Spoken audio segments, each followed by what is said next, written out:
Hey guys, today I'm going to tell you how to use Meta AI on WhatsApp.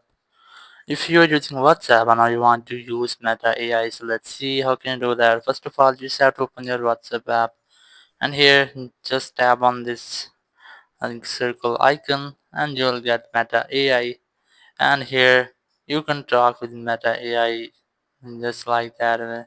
However, you use your chat GPT or DeepSeek, so you must have to use this. You can easily use it in chat. So in chat you just have to open any group. For example, I'm going to open this one, and here you just have to enter meta at the rate then Meta AI, and then you can use Meta AI using your chats. You can summarize messages using Meta AI, or even you can create any images. For example, I'm going to create an image. You just have to enter the prompt on which we want to create an image, then tap on the send option and it will create the image for your text.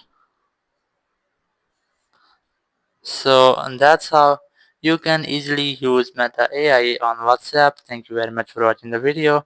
Until next video, bye bye.